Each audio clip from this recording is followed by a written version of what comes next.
Welcome to my channel. I am Neha. आज करेंगे हम class 11 business studies and topic है हमारा merits and demerits of sole proprietorship. And guys इस channel पे हम जितनी भी वीडियोस करेंगे वो सभी एनसीईआरटी की बुक्स में से करेंगे। तो सबसे पहले देखते हैं सोल प्रोप्राइटरशिप के क्या मेरिट्स हैं, क्या हमें फ़ायदे मिलते हैं। तो सबसे पहला है क्विक डिसीजन मेकिंग, यानी सोल प्रोप्राइटर जो होता है वो तुरंत डिसीजन ले लेता है। क्यों? क्योंकि सोल प्रोप्राइटर कौन होता है? वो इंसान जो अपना बिजनेस चलाता है और वो खुद ही बॉस होता है उस मैनेजर का, खुद ही कंट्रोल सारा करता है, खुद ही सारे डिसीजंस लेता है ना। तो sole proprietor enjoys considerable degree of freedom in making decisions. Soul proprietor जो होता है उसको पूरा फ्रीडम होता है कि बिजनेस के डिसीजन वो खुद ले सके, क्योंकि होली सोली वही सब कुछ होता है बिजनेस का। Further the decision making is prompt because there is no need to consult others. साथ में डिसीजन जो होते हैं वो तुरंत लिए जाते हैं, डिले नहीं होता है, क्योंकि हमें किसी को कंसल्ट नहीं करना है, किसी से सलाह मशवरा नहीं करना है, हमारा ही बिजनेस है, हमें ही डिसीजन लेने हैं, बात खत्म। This may lead to timely capitalization of market opportunities as and when they arise. अगर कोई मार्केट में अपॉर्चुनिटी मिलती है हमें जिसका हम फ़ायदा उठा सकें, हम तुरंत टाइमली यानी तुरंत जो है उसका बेनिफिट उठा सकते हैं जब भी वो बेनिफिट जब भी अपॉर्चुनिटी अराइज होती है, क्योंकि हमें किसी से नहीं पूछना, हमारे मन में आया हमने डिसीजन ले लिया, बात खत्म। सेकेंड है कॉन्फिडेंशियलिटी ऑफ इंफॉर्मेशन, यानी इन्फॉर्मेशन बिल्कुल कॉन्फिडेंशियल सीक्रेट रहती है। Sole decision making authority enables the proprietor to keep all the information related to business operations confidential।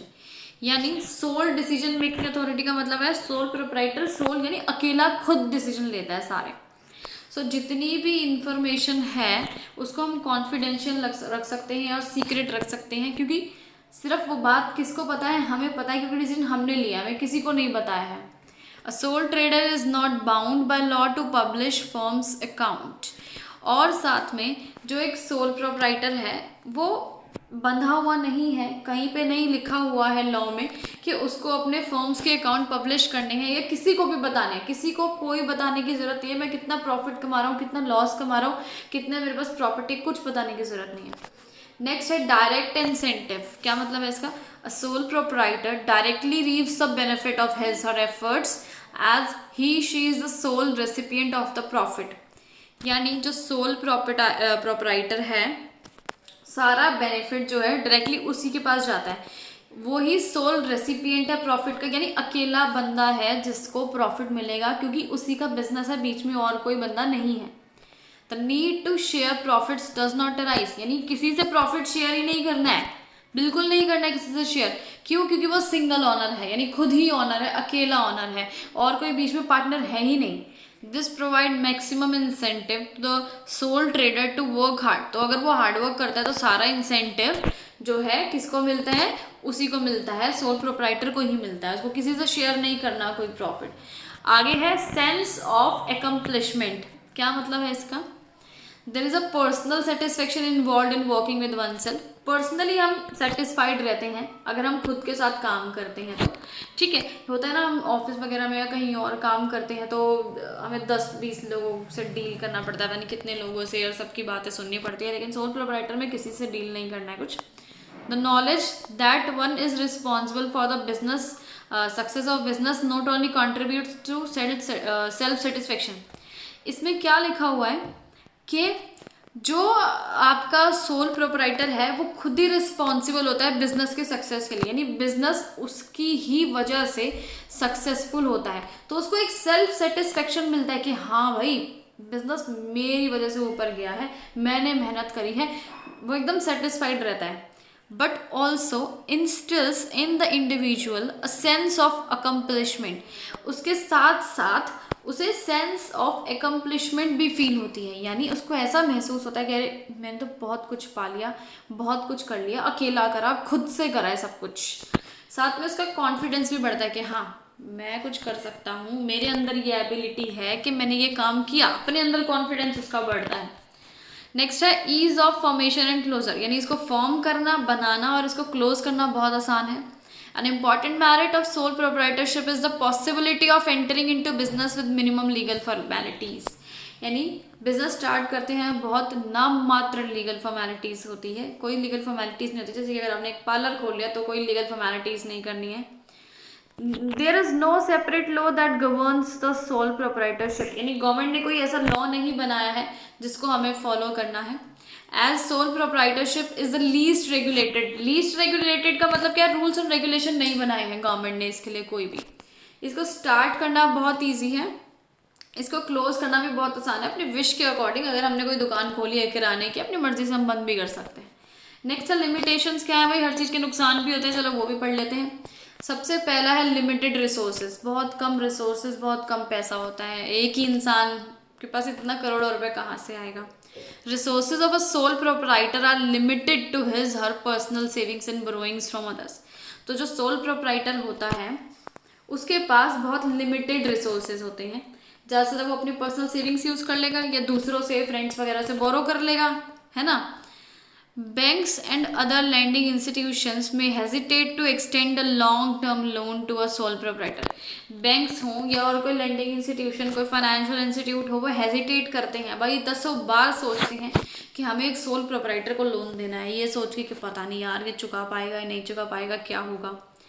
Lack of resources is one of the major reasons why the size of the business rarely grows much and generally remains small.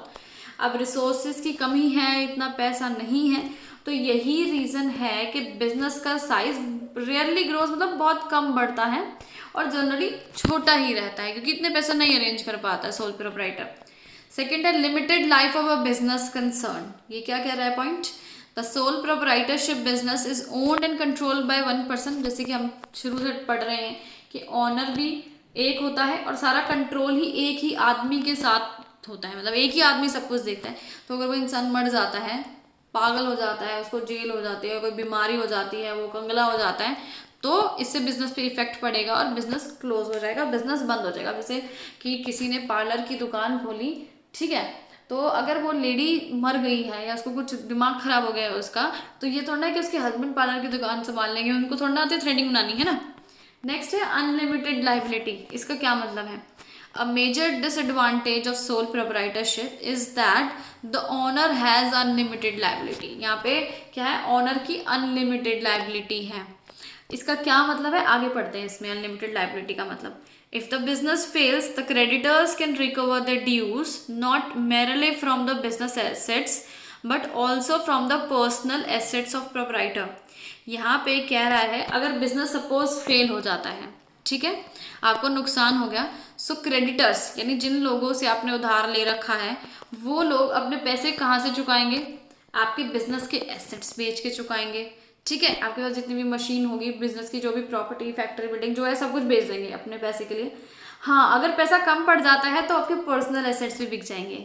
ये है आपकी unlimited liability, यानी आपको अपने personal assets, personal car, personal घर, property बेचनी पड़ सकती है, ठीक है, अपने क्रेडिटर्स को पैसा देने के लिए।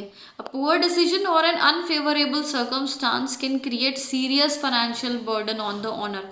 अगर आप कोई गलत डिसीजन ले लेते हैं, ठीक है, या कोई ऐसा सिचुएशन आ जाती है जो आपके फेवर में नहीं है, अनफेवरेबल यानी आपके फेवर में नहीं है, तो आपके ऊपर बहुत ज़्यादा फाइनेंशियल बर्डन आ सकता है, यानी फाइनेंशियली आप बहुत ज़्यादा दुखी हो सकते हो।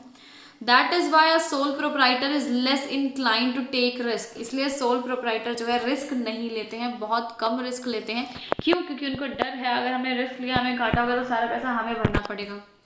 नेक्स्ट है लिमिटेड मैनेजेरियल एबिलिटी। ये पॉइंट क्या कह रहा है, the owner has to assume the responsibility of varied managerial task. एक ही ऑनर है, जैसे कि हमने पढ़ा, सारी मैनेजर्स की रिस्पॉन्सिबिलिटीज अकेले को उठानी है, चाहे परचेजिंग से रिलेटेड हो, चाहे सेलिंग से हो, चाहे फाइनेंसिंग से हो, सारे काम उस बंदे ने अकेले करने हैं। It is rare to find an individual who excels in these areas.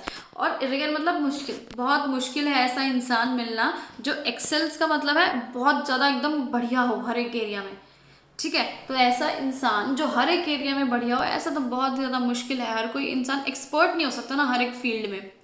दस decision making may not be balanced in all the cases. इसलिए डिसीजन जो है ऊपर नीचे हो सकता है। Also due to limited resources, sole proprietor may not be able to employ and retain talented and ambitious employees.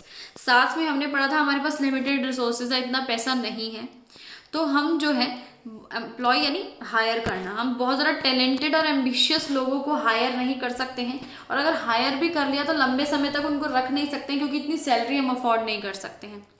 Though sole proprietorship suffers from various shortcomings, many entrepreneurs opt for this form of organization because of its inherent advantages। हाँ, बहुत सारे नुकसान है, लेकिन फिर भी entrepreneurs को choose करते हैं क्योंकि इसके फायदे बहुत ज़्यादा होते हैं। चलिए वीडियो आपका खत्म हो गया।